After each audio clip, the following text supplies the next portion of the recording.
Você sabia que o Brasil quase se desfez em pedaços? Sim, houve um tempo em que o país estava à beira do colapso total. O governo era fraco, as províncias estavam furiosas, soldados se revoltavam, o povo passava fome, e líderes prometiam mudanças radicais. Várias regiões tentaram se separar, criaram seus próprios governos, e entraram em guerra contra o poder central no Rio de Janeiro. Parece roteiro de filme, mas isso aconteceu de verdade. E quase destruiu o Brasil que conhecemos hoje. Essa fase caótica da nossa história é o período regencial. Tudo começou quando Dom Pedro I, o imperador, decidiu de repente ir embora do Brasil, deixando o trono para o seu filho, um menino de apenas 5 anos de idade. Sem um imperador adulto para governar, o Brasil ficou nas mãos de regentes, líderes temporários que deveriam administrar o país até o menino crescer.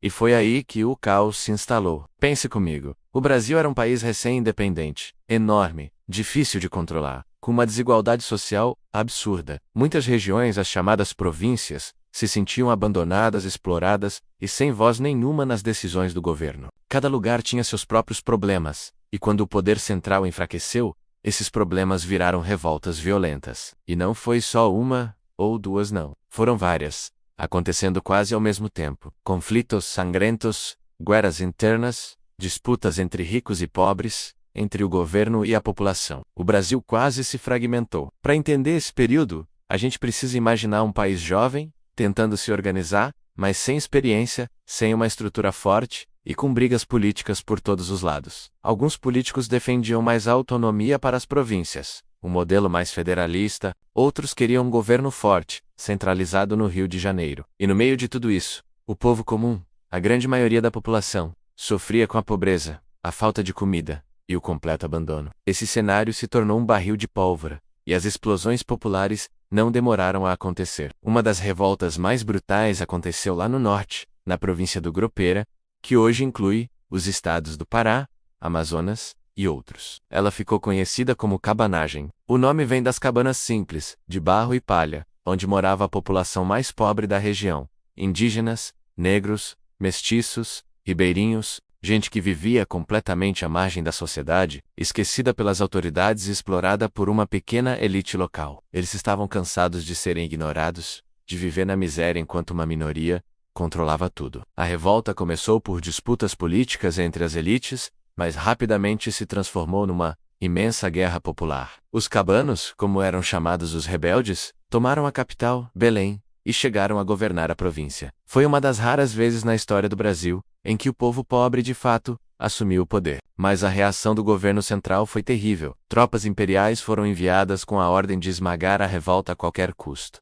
A repressão foi de uma violência extrema. Vilas inteiras foram destruídas, e a população, massacrada. As estimativas são assustadoras. Calcula-se que cerca de 30 a 40 mil pessoas morreram, o que representava uma parte enorme da população da província na época. Foi, sem dúvida, um dos maiores e mais sangrentos conflitos da história do nosso país. A cabanagem mostrou o tamanho do desespero e da exclusão social que existia no Brasil. Enquanto o norte pegava fogo, no nordeste, outra revolta explodia. A Sabinada, na Bahia. Dessa vez, o movimento foi diferente. Ele tinha um perfil mais urbano e contava com o apoio de militares, profissionais liberais e parte da classe média de Salvador, que estavam descontentes com o governo regencial. Eles não aceitavam a forma como o país estava sendo governado a partir do Rio de Janeiro. A principal exigência era mais autonomia para a Bahia. Eles chegaram a proclamar a República Baiense, um governo separado, mas com uma condição curiosa. Essa república duraria apenas até o jovem herdeiro do trono,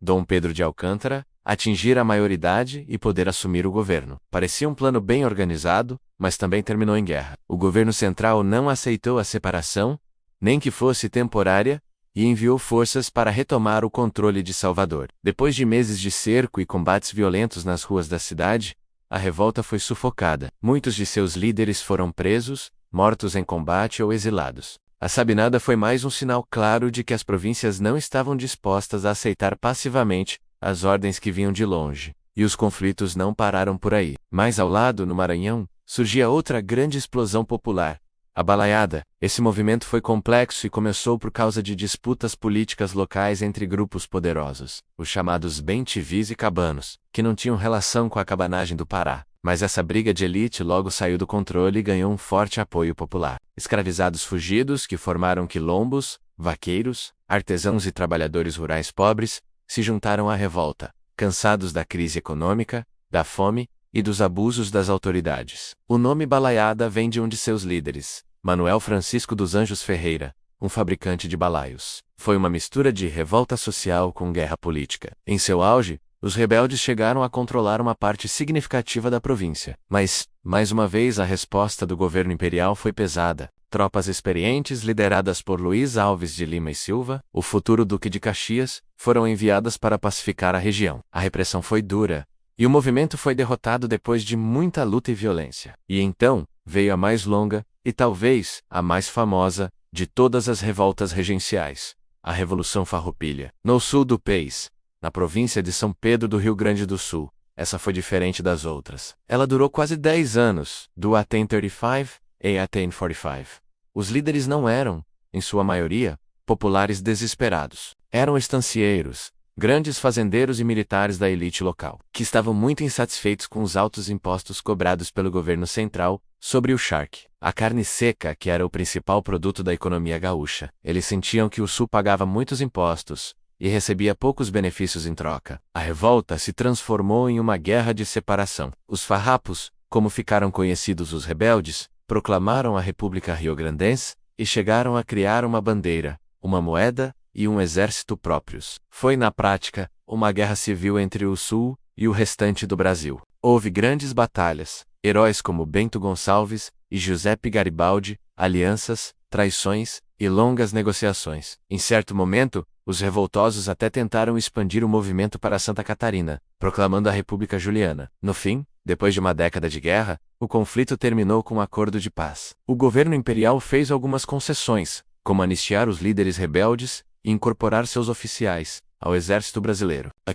Farroupilha foi a prova de que até mesmo as elites regionais estavam dispostas a pegar em armas se sentissem que seus interesses estavam sendo prejudicados pelo poder central. Mas por que tudo isso aconteceu ao mesmo tempo? Porque o período regencial foi uma grande crise de identidade para o Brasil. O país não sabia se deveria ser mais centralizado ou dar mais liberdade às províncias. Não havia uma figura de liderança forte e unificadora como o imperador. E as decisões tomadas no Rio de Janeiro muitas vezes ignoravam completamente a realidade e as necessidades de lugares tão distantes como o Pará ou o Rio Grande do Sul. E, claro, a vida da maioria da população era extremamente difícil. Quando surgia a menor chance de mudar essa realidade, muita gente se agarrava a ela, mesmo que isso significasse arriscar a própria vida numa guerra. Todas essas revoltas deixaram a elite política e econômica do Brasil apavorada. Os governantes perceberam que, se não fizessem algo para fortalecer o poder central e criar um símbolo de unidade, o país realmente poderia se dividir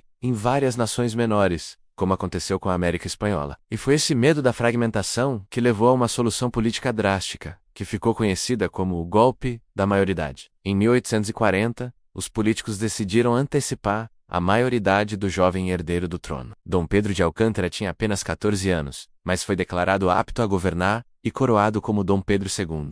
A ideia era que a figura de um imperador, mesmo tão jovem, pudesse unir o país, acalmar os ânimos e trazer a estabilidade que todos desejavam. E de fato, com o início do segundo reinado, as grandes revoltas regionais diminuíram, mas o preço pago durante o período regencial foi altíssimo. Dezenas de milhares de mortos, cidades destruídas e traumas sociais profundos, que marcaram o Brasil para sempre. Esses conflitos também deixaram lições políticas importantes. O governo passou a ter muito mais cuidado com as demandas regionais. O exército ganhou um novo status, sendo visto como o guardião da unidade nacional. E a ideia de manter o país unido, a qualquer custo, tornou-se uma prioridade máxima. É curioso pensar que hoje muitos de nós vemos o Brasil como um país naturalmente unido, mas a verdade é que essa união foi forjada a ferro e fogo, em meio a guerras internas terríveis. O período regencial prova que a nossa história não é feita só de grandes nomes e datas oficiais. Ela também é construída por pessoas comuns que, em momentos de desespero, se levantarão,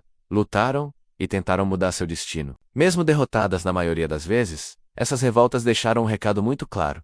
Governar um país gigante e diverso, como o Brasil, exige equilíbrio, diálogo e, principalmente, atenção às necessidades do seu povo. Quando isso falha, o resultado pode ser explosivo. Essa tensão entre o poder central e as regiões, entre a ordem e a revolta, continuou sendo um tema recorrente na história do Brasil. No nosso próximo vídeo vamos ver como o novo imperador Dom Pedro II tentou reorganizar o país depois de todo esse caos, e como seu longo reinado moldou o Brasil por quase 50 anos. Se você gosta de descobrir os bastidores da história do Brasil, que quase não são contados na escola, não se esqueça de se inscrever no canal, deixar o seu like e ativar o sininho para não perder os próximos episódios. E comente aqui embaixo, na sua opinião, qual dessas revoltas teve o maior impacto na história do Brasil. A gente se vê no próximo vídeo. Ei lá!